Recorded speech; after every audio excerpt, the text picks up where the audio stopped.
Everyone, I hope you are doing great and you are enjoying also the exams. So I have to say enjoying because I believe that you guys are ready and you are taking those exams with all the attitude that you can put in to make sure that you are going to do great things in those exams, right? So as I was telling you yesterday, um, I'm going to record this part of the class and then give you the link. So I'm going to provide the link so you guys can go through it and then you can have also um, access to those different, let's say, content.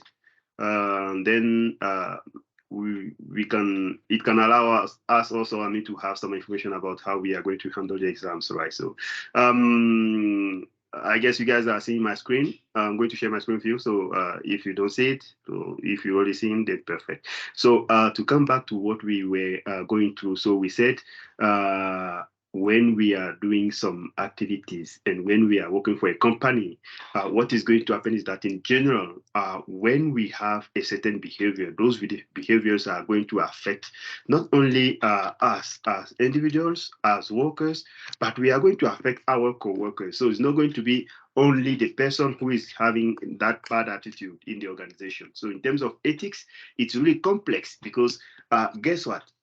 So you are doing something and you have a bad attitude. So what people are going to say, they are going to say employees of this particular organization have a kind of bad attitude toward customers or toward the different stakeholders. So now my behavior is not affecting only me, but I'm affecting also my coworkers and also our shareholders, people who are putting money in the organization. We are going to affect them also by our behavior. The things that we are doing are going to affect those people. So we want to make sure that we are not going to have those bad attitudes that are going to affect those people. So we have four entities we have to pay attention to, such as our shareholders. So how our behaviors can affect them. And we have also our co-workers. So workers, our behavior. So people, as we were taking the example, say in class, if somebody has, let's say, one of the uh, assistant director or teachers or whatever you want to call it is rude to students, what is going to happen when you go out there? You are going to say teachers in La Sabana are rude to students. This is what is going to happen. So we want to avoid those type of situations to make sure that we are not going to affect our co-workers. And then we have also the community. So we took the example, if the business has to move from the place where they are operating to go to another place, then the community is going to be also affected by what we are doing. Why? Because our behavior, the thing we are doing, and then probably the local government or that particular area where we are operating, people can support anymore what we are doing. So what is going to happen? They are going to say, hey, move from here. And if we move, all those employees that we have, local employees that we hired to work with us in the organization, we are going to get them fired because we have to leave from one place to another. Let's say your business is located in Kia, and then probably the government of Kia says, well, we are not going to accept you to operate here in Kia anymore because we believe that you are going through unethical behaviors. People are complaining about you, and this is going to affect our community here. So we want you to live in the locality of Chia. So you want to leave Chia to go somewhere else. What is going to happen? All those employees that you hired here, you are not going to take all of them to go to, probably if you are going to be in Cartagena or Ranquilla or Santa Marta, you are not going to take all of them because you are going to hire also some local in those different places where you want to go. You want to settle your business now, and then you want to work with them, right? So you can affect also those people through your behavior because the community here, not only you are going to affect local businesses that depend more or less on your activities, you are going to affect also those families that depend on your business, and then the different, let's say, parent and family and relatives, right? And then we have the economy as a whole. So we took the example as the economy is not going to limit itself to only finances. We are going to think about also, when we talk about economy, we are talking about health. We are talking about infrastructure. We are talking about finance. We are talking about education. So the example is COVID-19. So when we had that COVID-19, it's about health issue, but it affected a lot of things. So our different infrastructures were affected by what we are doing, probably positively or negatively, but while things were affected. Um, the finance and the economy itself were, are affected. So the finance was affected. So most of the employees got fired, right? So they have to look for new opportunities. So they have to live on based on the account, the saving, and those different things. So some of them have to look for new jobs. Some of them have to go through new processes, and people were depressed and so on. So we have all those things that are going to be included in terms of economy. So, and we said you have to see beyond revenue, because if you focus too much on making money, you are going to go through unethical behaviors. This is what happened. So, because if you focus too much on the money, and you are putting some kind of pressure on your employees, saying, hey, do this, do that, do that. So we need to achieve this one. So every single day you focus on those things. What is going to happen? Those people are going to get stressed, and they are going to find out how they can look for some ways to have access to those resources that we need. So they know that the money that the customer or the stakeholder is using to invest in our business is a kind of dirty money into racket. So it's not coming from a source that is really transparent. But the person knows that if I want to keep my job, then I have to take that money. If I don't take it, then I'm going to lose my job. What is going to happen? The person is going to take it. So just to make the revenue that we are focusing on. And then we are going to get into unethical behavior.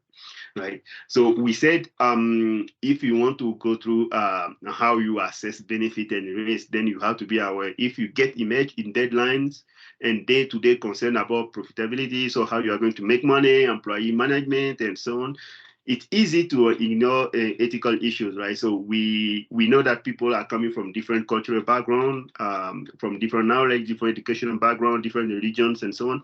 So if you want to go through those different things to say, hey, do this because we need to achieve this one before tomorrow. We need to achieve this one before next week. We need to do this. So you have to achieve this one today. You have to do this. So what is going to happen? People are going to get into a certain panic, and then they are not going to probably achieve your goals, but they are going to create more issues, more challenge. So be careful with getting into day-to-day concern. So in terms of leading a business, an organization in a transparent way, then you want to focus more on leadership. You want to use leadership to lead your people. So leadership is about people. So how do you try to do it? Let's find out what is our vision in the organization.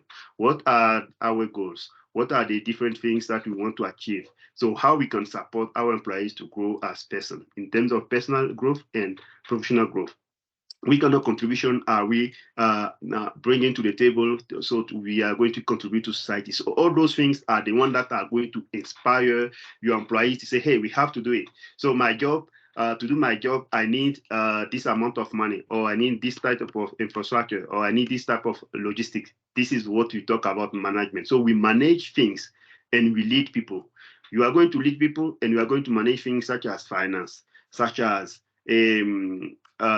logistics, such as transportation. So all those things are the one that we want to talk about management. So when somebody says a finance management, means he's in charge of everything about the finances in the organization. If the person say I'm the logistic manager, then the person deals with all the logistic stuff to make sure that we are going to achieve our goals. So management, we are going to use those management stuff and then to lead people toward where we are heading to. So we are going to achieve our goals in a transparent way. We are not going to get into unethical behavior.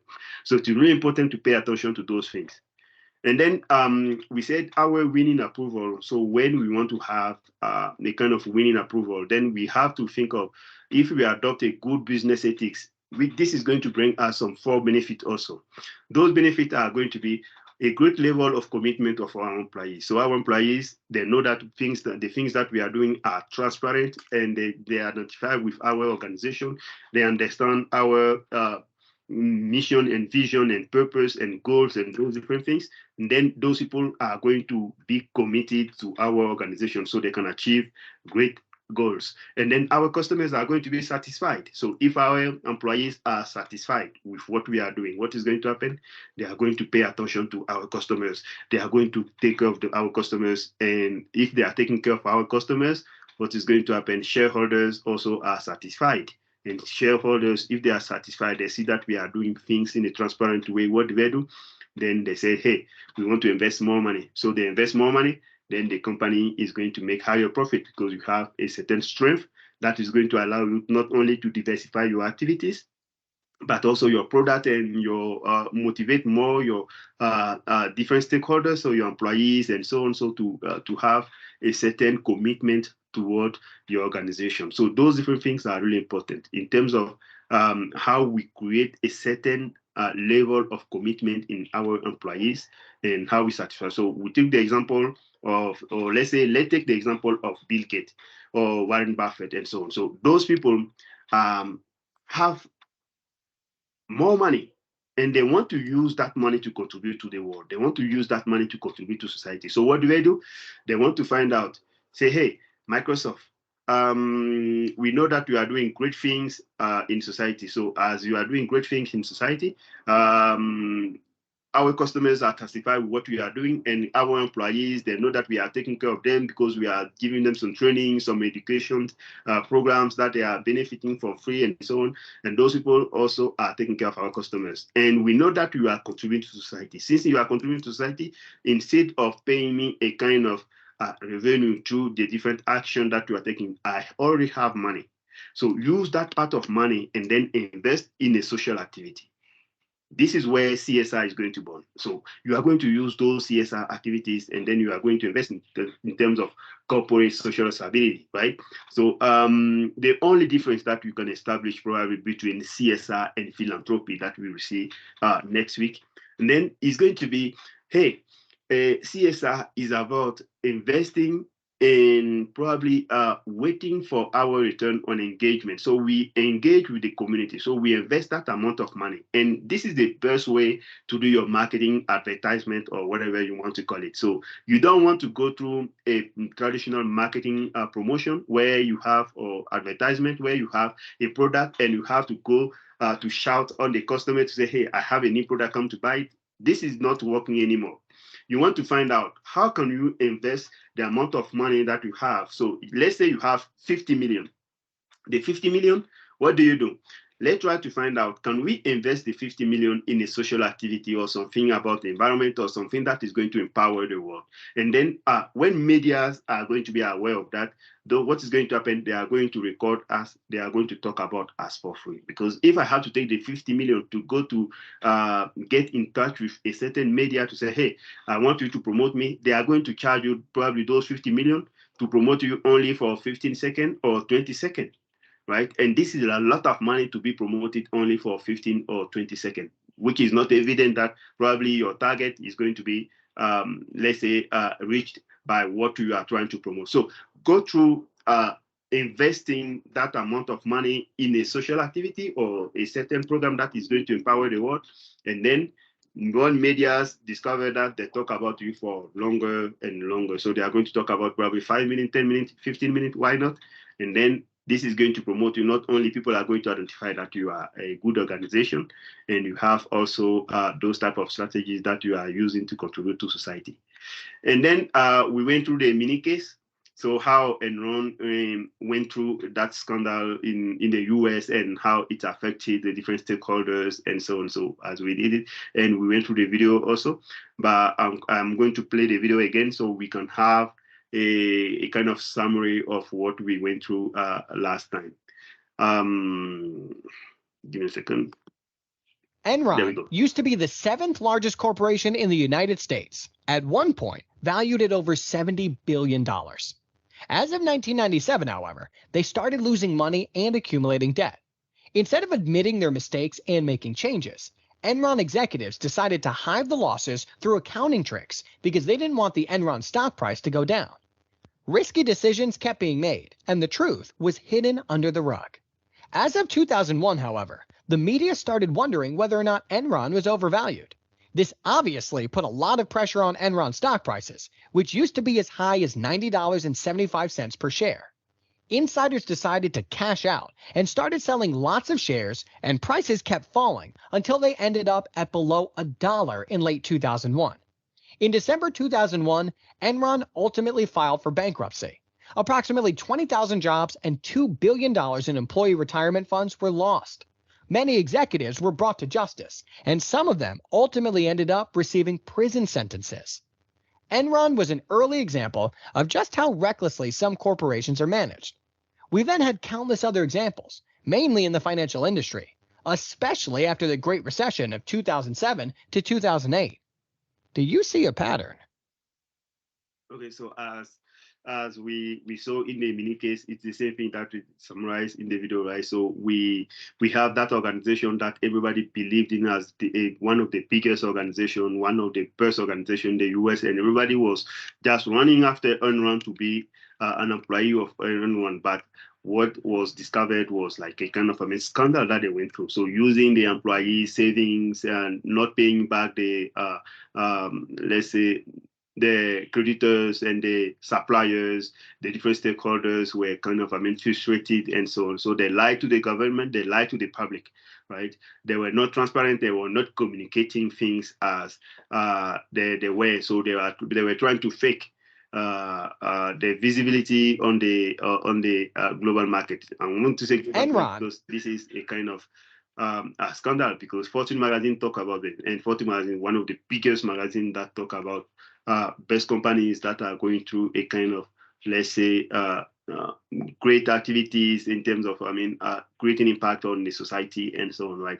So, and then we said if you want to attract loyalty, then if you have a strong ethic, this is going to serve to not only attract and nurture investors. So those people are going to be are going to feel like they are safe investing in your activities, and you want to pay attention to the things that investors increasingly care about, putting their money into companies or organizations that are going to demonstrate a certain care about society. So when you care about society, then employees or investors are going to put more money. They are going to give you more money so to contribute to society. So pay attention to those things. That's why I was saying in the previous slide that in terms of promoting your activity, in terms of marketing, now we are not going to go through a kind of, previous marketing stuff where we used to say, hey, I have this one, come to buy it. This is not working anymore. People feel frustrated. So such as you are watching your YouTube video or let's say Facebook or whatever you want to call it, and then they have to interrupt you, and then they have to promote something to you that probably you are going to need that particular thing, but since you were not paying attention to the thing, or your intention of entering over YouTube to say, I'm going to watch my video, was not to see that advertisement that they are promoting. So what is going to happen? You feel frustrated. You feel interrupted. So you don't want to see that video. So what is going to happen? You skip the video, and then you keep watching your video that you were watching before. So same thing.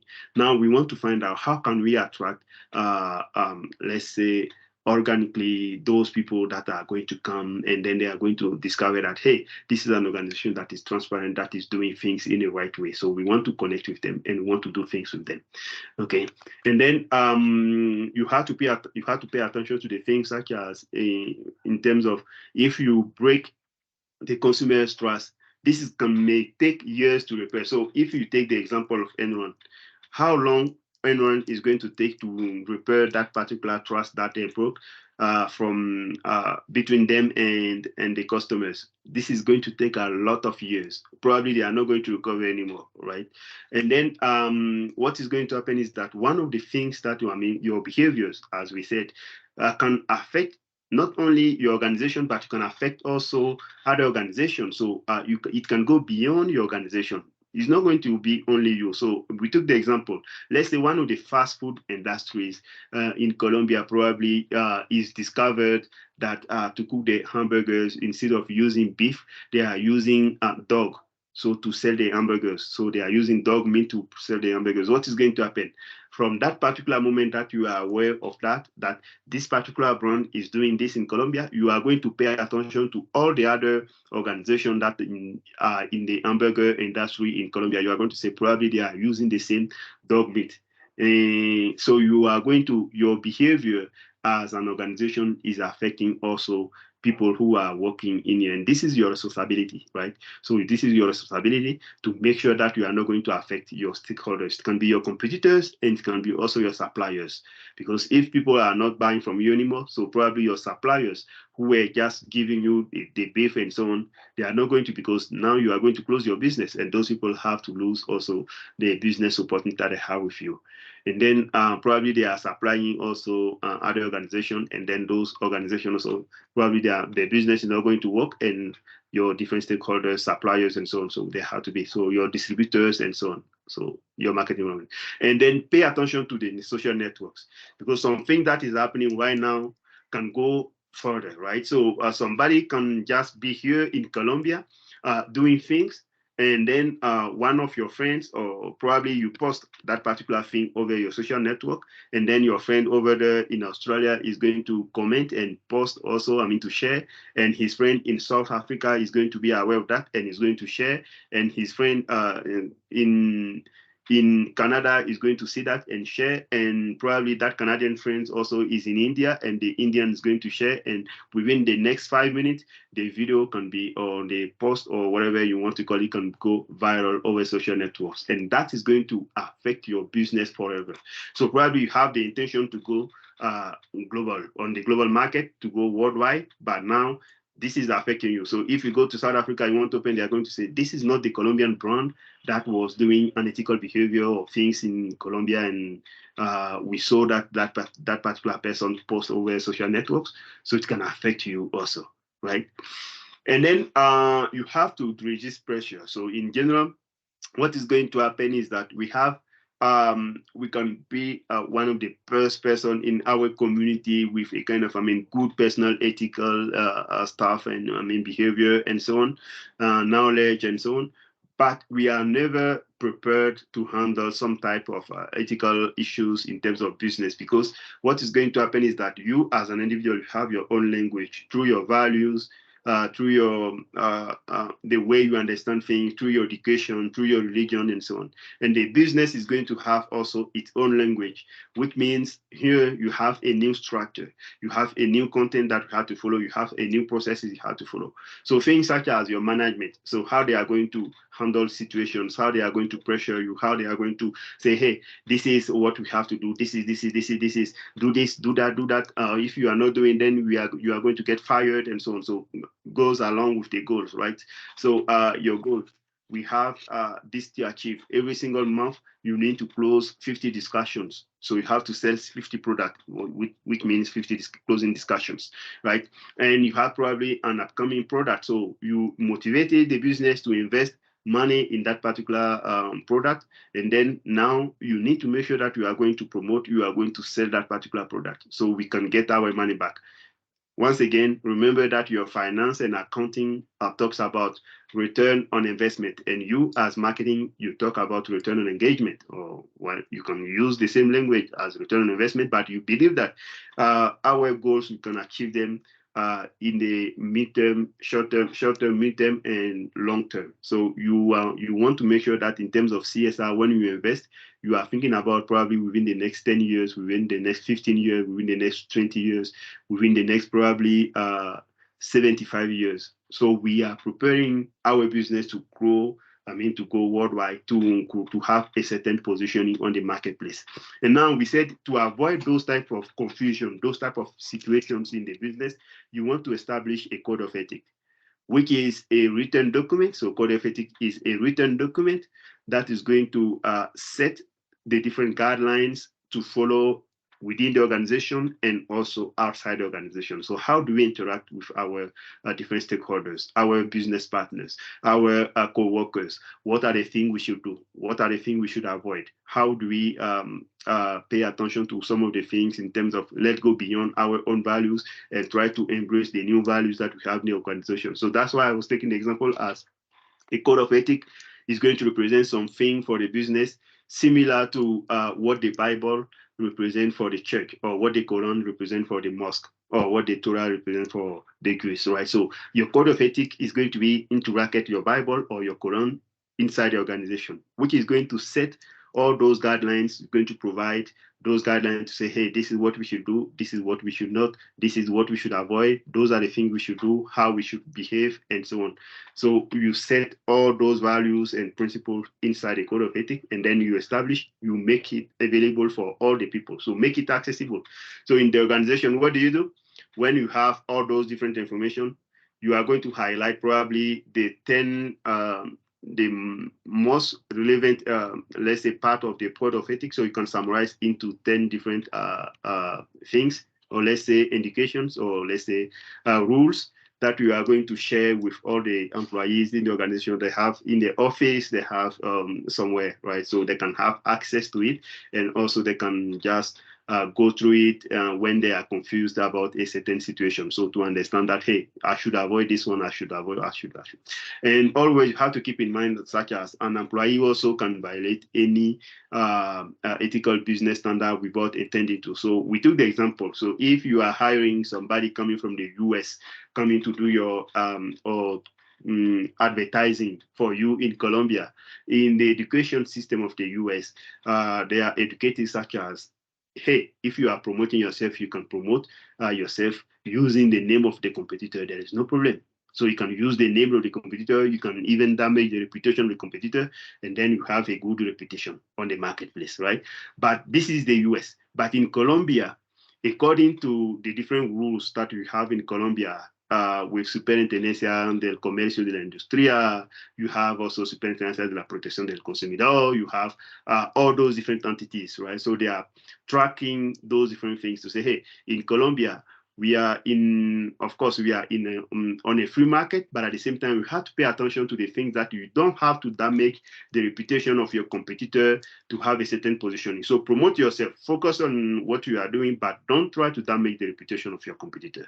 So you want to make sure that that employee that you are hiring from the US, when the person comes to Colombia, you want to pay attention to those things and say, hey, here in our code of ethics, we don't use the name of the competitor to promote ourselves, because if you do it, this is unethical in Colombia. In our values, we don't accept that. And then the person understands to say, hey, I'm going to pay attention to those things. So once again, your code of ethics, you have to develop it. And then you want to make sure that you are going to cover, let's say, topics, or let's say entities such as your distributors. They are the people who are interacting with your different stakeholders, your customers, and so on.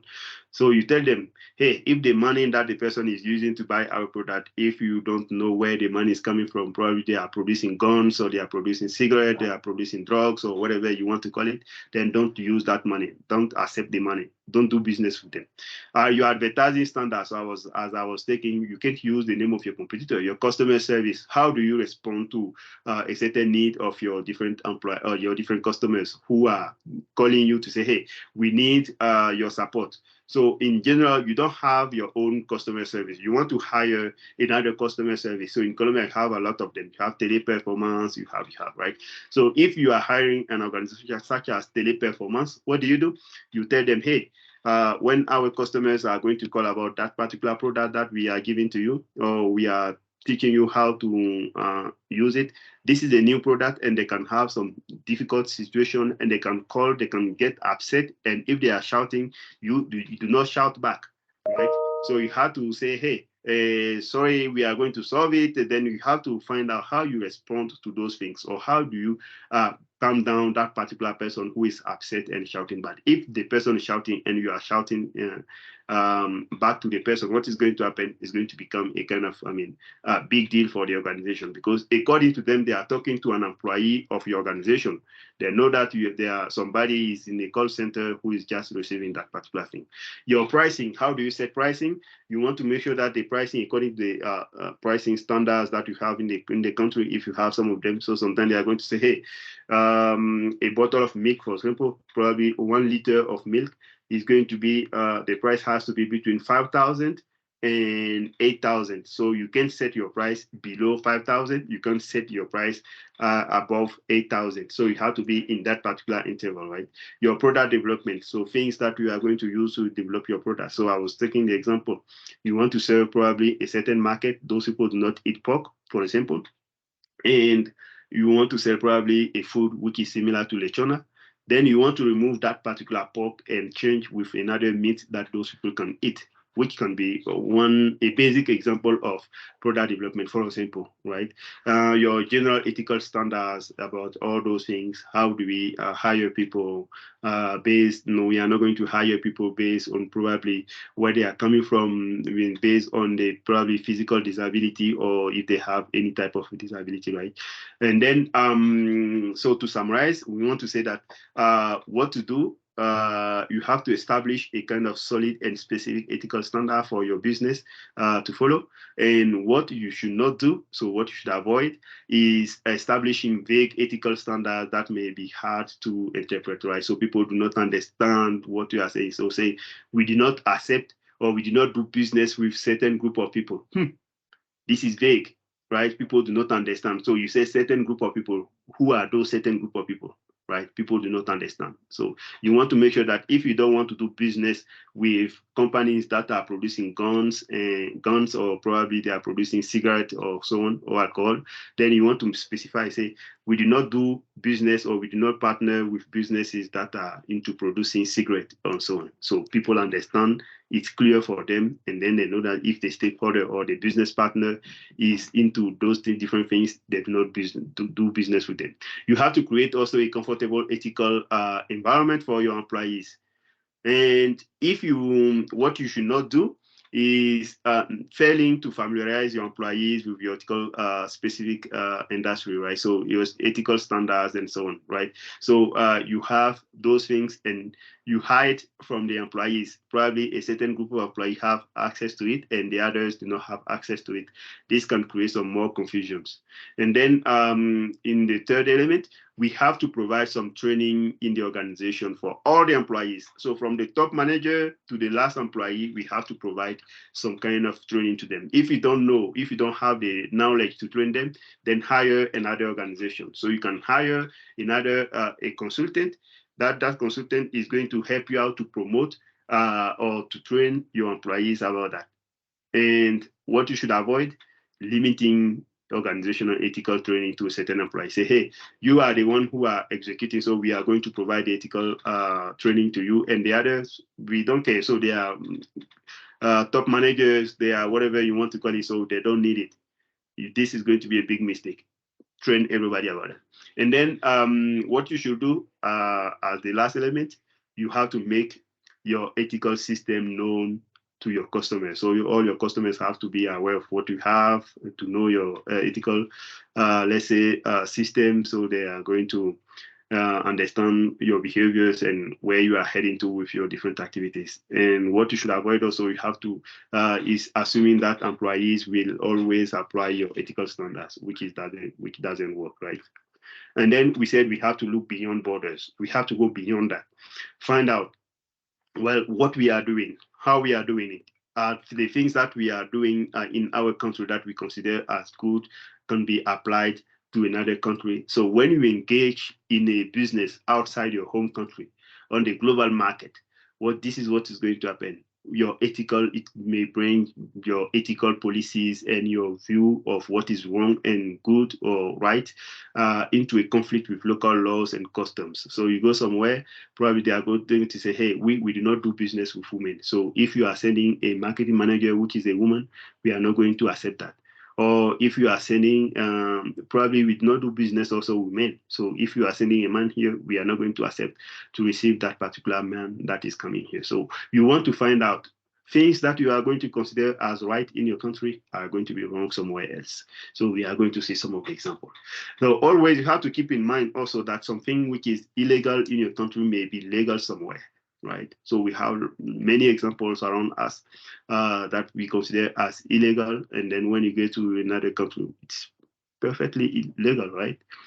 So like in the US, some states are going to say, hey, we are going to legalize drugs and so on. So they legalize those things and people can smoke, people can do whatever, they can do drugs at any moment, and then nothing is going to happen. But in some other state, if they see you with drugs, then you are going to go to prison, right? So you are going to have difficulties, you are going to have all those different situations, right?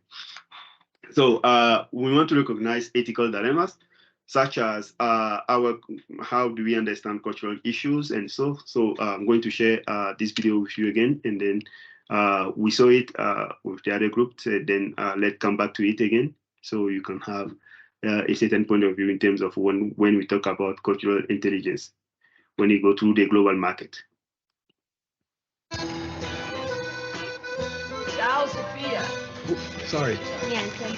Sorry. In Italy, different flowers have different meanings. Chrysanthemums, for example, are associated with funerals and sadness. Sophia è morta.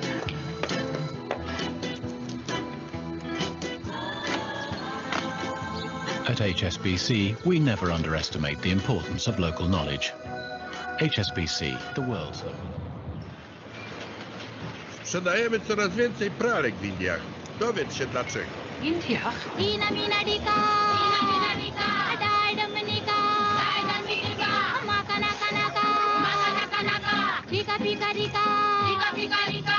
If you're going to do business internationally, you should be with a bank that knows about international business. HSBC Commercial Banking spans 64 countries and territories around the globe. Look at this. With your machines, I make 10 times more lassi than I used to. Have it? Your business success is out there. Is your bank?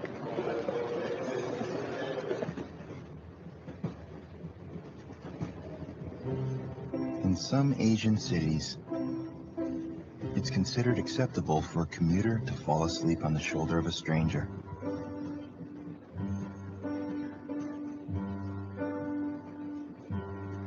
In New York, it's quite a different story.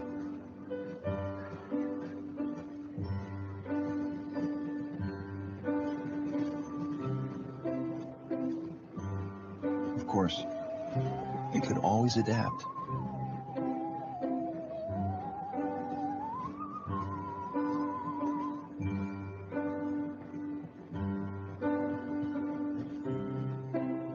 We're the global bank that never underestimates the importance of local knowledge. HSBC, the world's local bank.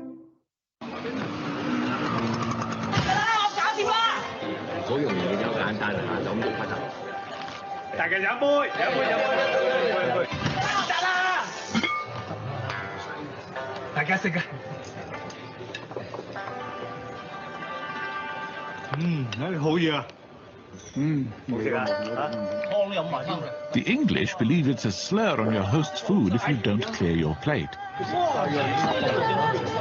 Whereas the Chinese feel you're questioning their generosity if you do. At HSBC, we never underestimate the importance of local knowledge. Which is why we have local banks staffed by local people in over 80 countries across the globe.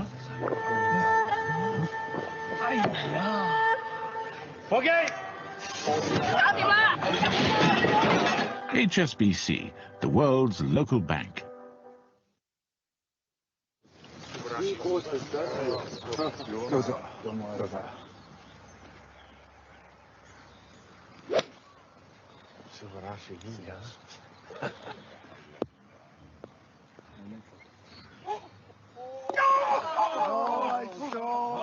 In America, if you hit a hole-in-one, you're expected to buy everyone a drink. However, in Japan, it's traditional to buy your playing partners expensive gifts.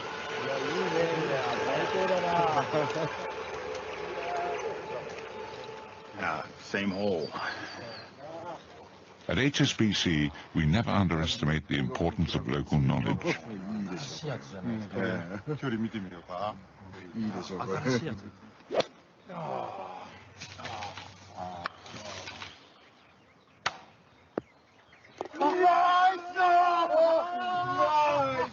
HSBC, the world's local bank. Okay, so as you saw in the video, you have different cultural issues when you go to the global market, such as in Asia, you can sleep on the shoulder of your, let's say, the person who is traveling just near you on the bus. But imagine that in the Transmillennial, you are sleeping on the shoulder of a strange person. So the person that probably is going to slap you or is going to complain about that, right? So we have those different things, such as probably in England, when you eat food, you can drink the sauce that you have in the plate. But in China, which is another history, so you drink it means you need more. So they are going to bring you more and more and more and more, right? So the question is, how applicable are your countries, so your Colombian or your Venezuelan, or according to the country where you are coming from, your ethical standards in a global environment? So can you take your cultural norms and expectations to go to the global market and apply those different things over there? So this is the question that we have to answer next time we meet.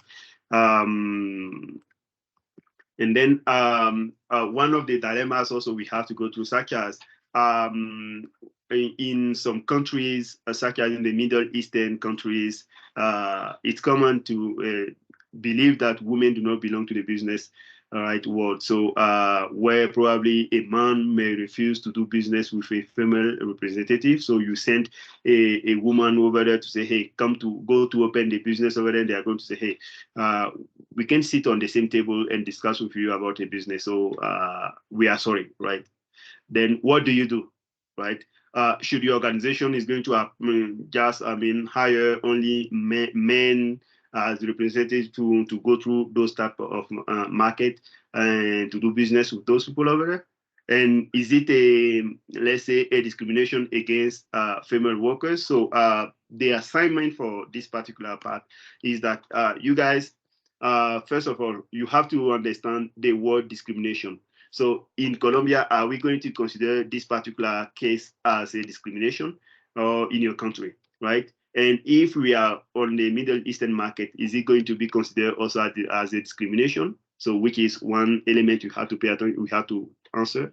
And then let's say, what do we do? Are we going to hire only men, or what do we do? I mean, in when it comes to solving those type of situations. So go through it also, and then in the next class we are going to also go through the whole case and share the example. So you do it with your teammate.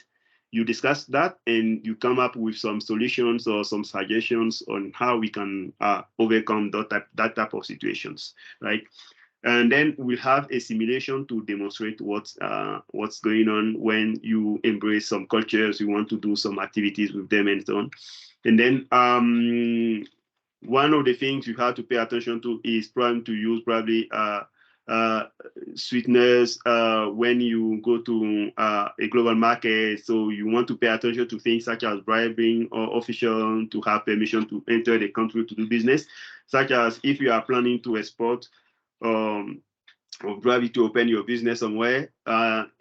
Basically, when you go to meet people, you want to give a sample of your product to those people, so to know how your product works and so on. So probably you are going to meet the Ministry of Commerce, or you are going to meet probably the director of the Chamber of the Commerce, or whatever you want to call it. Then if you want to explain your business, how it works, then you may give them some samples of how your business works. They have to use it to understand, but it can be also considered as a bribe.